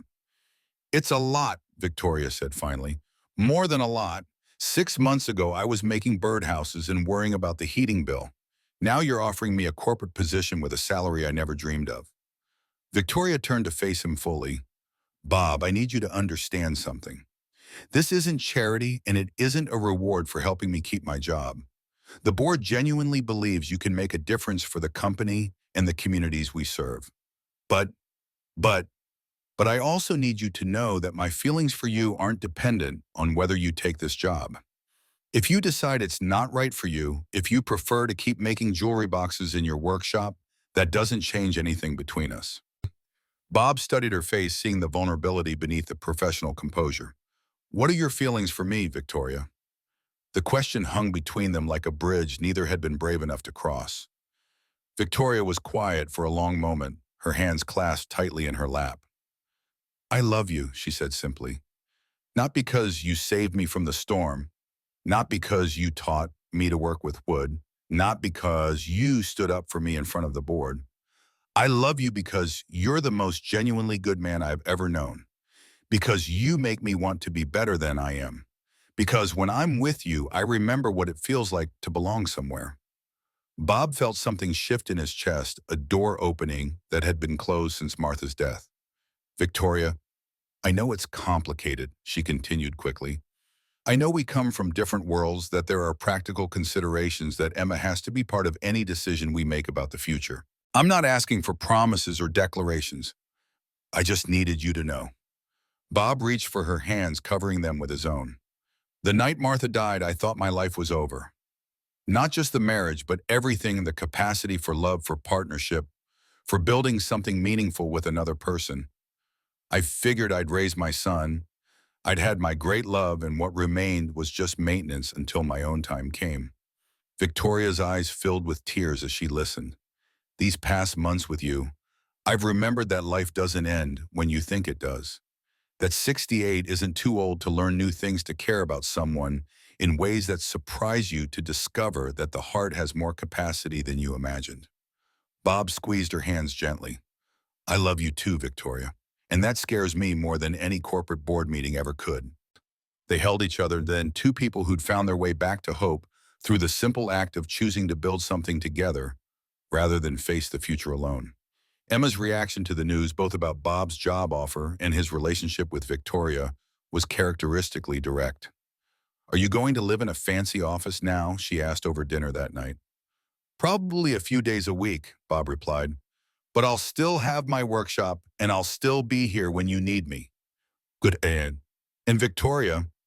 What about Victoria? When are you going to ask her to marry you? Bob nearly choked on his coffee. Emma. What? She loves you. You love her. She makes good pancakes, and she already knows all my favorite stories. Plus, if you marry her, maybe we can get a puppy. Victoria, who had been listening from the kitchen, started laughing the kind of deep, joyful laughter that Bob hadn't heard from her since that first night working on the puzzle. "A puppy," Victoria called. "That's your condition for approving our relationship?" "A golden retriever," Emma replied seriously. "They're good with kids and old people." Bob shook his head, marveling at the child's ability to reduce complex adult emotions to their essential elements. Maybe that was exactly what they needed: Emma's uncomplicated faith, that love was simple, that family was what you built together, that happiness was worth pursuing, regardless of age or circumstance. That evening, after Emma was in bed, Bob and Victoria sat on the front porch watching the late February sunset paint the sky in shades of pink and gold. The weather was warming, the first hints of spring beginning to show in the trees, and the world felt full of possibility. "I've been thinking about the job offer," Bob said. "In my union, I think I'd like to try it. Not forever necessarily, but for long enough to see if I can make a difference. To see if an old carpenter can help a corporation remember what it means to serve people instead of just shareholders." Victoria smiled, leaning against his shoulder. "I think you can. I think you already have." "There's one condition," Bob continued. "What's that?" "Amal comes first, always. Any decision we make, any future we build together, has to be right for her, too." "Of course," Victoria replied without hesitation. "Bob, I'd be honored to be part of Emma's life, to help raise her if you'll let me. I may not have experience being a grandmother, but I'm willing to learn." Bob thought about Martha, about the conversations they used to have, about growing old together, about the grandchildren they had hoped to spoil someday. He couldn't imagine she'd object to Emma having another adult in her life who loved her unconditionally, who wanted to teach her about music and business and the wider world beyond Cedar Falls. "I think," Bob said carefully, "that we should probably talk to Emma about what she'd like our family to look like." "Our family," Victoria repeated softly. "I like the sound of that." As they sat together in the gathering darkness, Bob reflected on the strange path that had brought them to this moment. 6 months ago, he'd been a lonely widower, picking up a lost wallet from a park bench. Tonight, he was a man with a future that included love, purpose, and the kind of partnership he'd thought was behind him forever. Sometimes Bob realized the best things in life came not from careful planning, but from the simple decision to help a stranger, to offer kindness without expectation of return, to remain open to possibilities even when the heart had been convinced that all possibilities were exhausted. The storm that had brought Victoria to his door had passed, but what they'd built in its aftermath was designed to weather whatever storms might come. It was built on friendship tested by crisis and strengthened by the kind of love that understood the difference between needing someone and choosing them. It was built to last. 8 months later, the morning of the wedding dawned clear and bright, with that particular quality of light that made Iowa in October look like a painting. Bob stood in his bedroom, fumbling with the buttons on his shirt, while Emma supervised from her perch on the bed, already dressed in her flower girl finery. "Grandpa, you're more nervous now than you were at the scary business meeting," Emma observed with the clinical detachment of a 7-year-old who'd appointed herself expert on adult emotions. "This is different," Bob replied, finally succeeding with the stubborn collar button. "Board meetings end after a few hours. Marriage is supposed to last forever." "That's why it's better," Emma said matter-of-factly. "You get to keep Victoria, and she gets to keep us, and we all get to live in the same house and have pancakes whenever we want." Bob smiled, marveling at how his granddaughter could distill complex emotions into their essential truths. The past 8 months had indeed felt like a gentle accumulation of forever moments, Victoria gradually moving her belongings into the house, Emma treating her like the grandmother she'd never had, the three of them finding their rhythm as an unlikely but perfectly suited family. The wedding itself was exactly what they'd wanted: small, intimate, focused on commitment rather than ceremony. The guest list included David and his new girlfriend Sarah, a handful of close friends from town, and several Sterling Industries board members who'd become genuine supporters of both Victoria's leadership and her relationship with Bob. They'd chosen to hold the ceremony in the backyard beneath the maple tree, where Martha's garden still bloomed each spring. It had taken Bob months to feel comfortable with the idea of getting married, in the space where he'd grieved his first wife, but Victoria had helped him understand that honoring the past didn't require abandoning the future. "She loved you for 40 years, Victoria had said one evening as they sat on the porch swing planning the details. I don't think she'd want the next 40 to be empty because of it. Now, as Bob made his final preparations, he felt Martha's presence not as a weight, but as a blessing, the foundation of love that had made it possible for him to recognize and trust love when it appeared again. The ceremony was conducted by Pastor Williams from the Methodist Church, the same minister who'd officiated David's first wedding and Martha's funeral. He spoke about second chances and blended families and the mysterious ways that grace appears in ordinary lives. Bob and Victoria, Pastor Williams said, looking out at the small gathering of family and friends, have shown us that love doesn't operate on our timeline or follow our expectations. It arrives when it's needed, often through the simple act of one person helping another without thought of reward. Emma took her flower girl duties seriously, scattering rose petals with the concentrated effort of someone performing brain surgery. David served as his father's best man, his initial skepticism about the relationship having transformed into genuine affection for Victoria and respect for the happiness she'd brought to his father's life. When it came time for vows, Bob and Victoria had decided to speak from the heart rather than recite traditional promises. Victoria, Bob began, his voice steady, despite the emotion threatening to overwhelm him. 6 months ago, you asked me what I was building in my workshop, and I said furniture. But what I've really been building these past months with you is a new life. A life that includes love and laughter and the daily miracle of partnership with someone who makes me want to be the best version of myself. He paused, looking out at Emma, who was watching with rapt attention. I promise to build our future with the same care I bring to working with wood, patiently, skillfully, with respect for the natural beauty of what we're creating together. I promise to be your partner in all things, to support your dreams, to share your burdens, and to love not just you, but the family we're creating together. Victoria's vows were equally personal, referencing the journey from isolation to belonging that had defined her path back to happiness.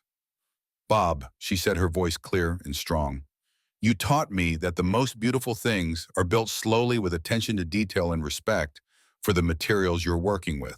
You showed me that a life built on authentic relationships is stronger than any corporate empire, more valuable than any balance sheet. She turned to include Emma in her gaze. I promise to be a partner, worthy of your trust, a mother figure deserving of Emma's love, and a builder of the kind of home where everyone feels valued for who they are rather than what they achieve. I promise to choose us every day for all the days we're given. The reception was held in the workshop, which had been transformed for the occasion with white lights and tables made from Bob's own craftsmanship. It was exactly the kind of celebration that reflected their values, beautiful, without being ostentatious, personal, rather than formal, focused on community rather than display. Margaret Hensley, now a close friend as well as a board colleague, offered a toast that captured what many were thinking. In a world that often feels divided between different classes, different generations, different ways of understanding success, Bob and Victoria have shown us that the things that really matter, kindness, integrity, the willingness to build something meaningful together, transcend all those artificial boundaries. Emma's contribution to the celebration was characteristically memorable. During the father-daughter dance, which had become a grandfather, granddaughter, and new grandmother dance, she announced loudly enough for everyone to hear, "Now we can get the puppy." The puppy in question, a golden retriever named Sawdust, had indeed joined the family 2 weeks earlier. He was currently napping in the house, having been deemed too young and excitable for wedding festivities. But his presence was already transforming their daily routines in ways that felt natural and right. As the evening wound down and guests began to leave, Bob found himself standing in the workshop doorway looking out at his transformed life. Victoria appeared beside him, still in her wedding dress, but barefoot now, carrying the practical flats she'd switched to after the ceremony. Any regrets? She asked, slipping her hand into his. Bob considered the question seriously. A year ago, he'd been a lonely widower with enough savings to last maybe 5 more years if he was careful. Tonight, he was a married man with a fulfilling mom, a blended family, and a future that seemed to expand rather than contract with each passing day. Only one, he said finally. Victoria's expression grew concerned. What's that? I regret that it took us so long to find each other. Victoria smiled, the kind of smile that had become as familiar to him as his own reflection. Maybe we found each other exactly when we were ready to be found. Later that night, after the cleanup was finished and Emma had finally fallen asleep clutching a small piece of wedding cake for good luck, Bob and Victoria sat on their front porch swing, still in their wedding clothes, watching the stars appear in the clear October sky. "What happens now?" Victoria asked, her head resting on Bob's shoulder. "Now we live," Bob replied simply. "We get up tomorrow and make coffee and help Emma with her homework and go to work and come home and figure out what to have for dinner. We build a life together one day at a time." "That sounds perfect." "It sounds ordinary," Bob corrected gently. "But I've learned that ordinary can be pretty extraordinary when you're sharing it with the right person." The months that followed proved him right. Their life together settled into rhythms that felt both comfortable and constantly surprising. Bob's work with Sterling Industries had exceeded everyone's expectations. His community relations programs, helping to reconnect the corporation with its small-town roots, while identifying new opportunities for sustainable growth. Victoria's leadership, meanwhile, had been transformed by her rediscovered sense of purpose. The company's focus on community investment and employee development had actually improved their competitive position, proving that doing good and doing well weren't mutually exclusive. But the real measure of their success wasn't in corporate metrics or board approvals. It was in Emma's confidence that she was loved and valued, in Victoria's laughter, becoming as natural as breathing, in Bob's discovery that 68 was actually the perfect age to start a new chapter rather than simply maintain an old one. 1 year after the wedding, they gathered again under the maple tree, this time to celebrate Emma's 8th birthday. The backyard was full of children from her class, along with several adults who'd become part of their extended chosen family. Bob watched Victoria helping 8-year-olds navigate a treasure hunt she'd designed with the same care she brought to corporate strategic planning. He watched Emma racing around the yard with sawdust, both of them covered in grass stains and pure joy. He watched David and Sarah now engage themselves, setting up the grill and arguing good-naturedly about the proper way to cook hot dogs. Thinking deep thoughts, Margaret Hensley had appeared beside him, her own paper plate loaded with birthday cake. "Thinking grateful thoughts," Bob replied. "A year ago, I couldn't have imagined any of this." "That's the thing about grace," Margaret observed. "It rarely looks like what we expect it to look like." As the party continued around them, Bob reflected on the strange journey that had brought him to this moment. It had started with a simple choice to pick up a wallet left on a park bench, to offer help to a stranger in need, to believe that doing the right thing mattered even when no one was watching. That choice had led to others to offer shelter during a storm, to teach someone a skill, to stand beside a friend when she faced the biggest challenge of her professional life. Each choice had seemed small at the time, insignificant in the larger scheme of things. But together they had built something larger than the sum of their parts. A family, a future, a love story that proved it was never too late to begin again. Emma came running over sawdust at her heels, both of them breathless with excitement. "Grandpa, Bob, Victoria, come see what we found during the treasure hunt." She dragged them to the workshop where she proudly displayed her prize, a small wooden heart that Bob had carved as one of the treasure hunt clues, with "Family Forever" engraved in careful letters.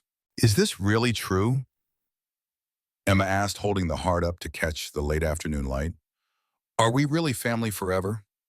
Bob looked at Victoria, seeing his own wonder reflected in her eyes. They'd all come so far from who they'd been a year ago: the lonely widower, the isolated executive, the little girl who'd been longing for a grandmother's love. They'd built something beautiful together, something strong enough to weather whatever storms might come. "Yes, sweetheart," Bob said, kneeling down to Emma's level and including Victoria in his embrace. "We're family forever. That's a promise, Barry." As the sun set over Cedar Falls that evening, painting the sky in the same shades of pink and gold that had blessed their wedding day, Bob Carter reflected on the mysterious arithmetic of love. Somehow, when you gave it away freely without expectation or calculation, it multiplied rather than diminished. Somehow, when you chose to build something lasting with someone else, you discovered that the foundation was stronger than either of you could have created alone. The wallet on the park bench had been lost and found, returned and forgotten. But what it had started, this family, this love, this life built on the simple belief that kindness mattered, would last for generations. Emma would tell her children someday about the grandfather who taught her that doing the right thing was always worth it, and the grandmother who showed her that love could bloom at any season of life.